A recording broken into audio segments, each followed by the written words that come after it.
हैं और हमको डरने की जरूरत नहीं है। संगठन में डर का माहौल नहीं होना चाहिए। उत्साह के साथ अनुशासन को स्वीकार करें और जो अनुशासन को स्वीकार नहीं कर सकते उनके लिए और संगठन। हमारा संगठन बहुत ही स्पष्टता के साथ एक परिवार भाव लेकर काम करता है।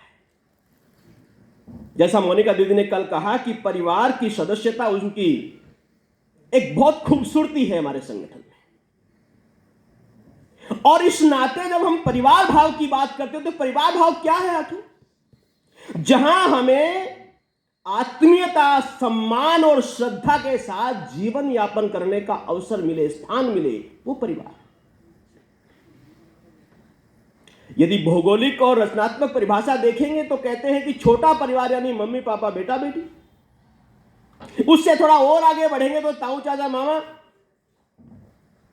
लेकिन परिवार जैसा जैसा व्यक्ति का व्यक्तित्व बड़ा होता जाता है, तब हमारे देश के प्रधानमंत्री कहते हैं कि मेरे देश की 1 अरब 30 करोड़ जनता मेरा परिवार है।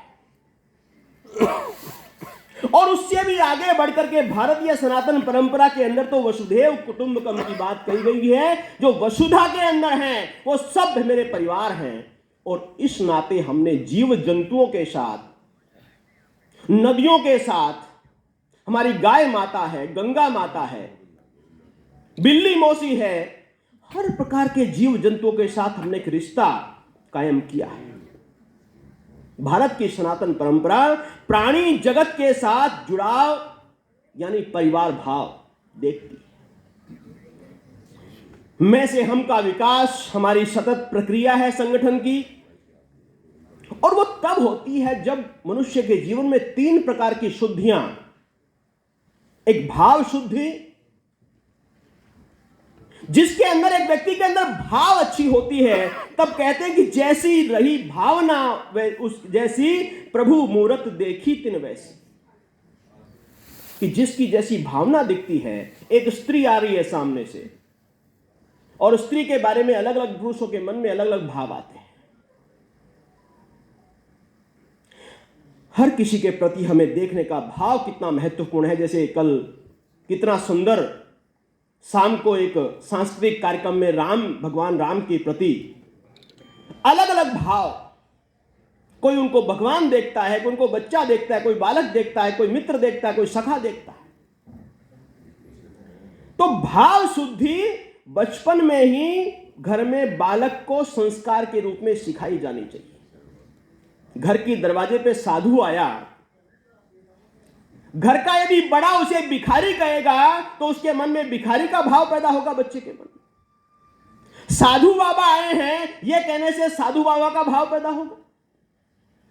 इसलिए बचपन में ही भाव पैदा करना, ऐसा ही एक विचार शुद्धि कि परहित सरस धर्म नहीं भाई, विचारों की शुद्धता।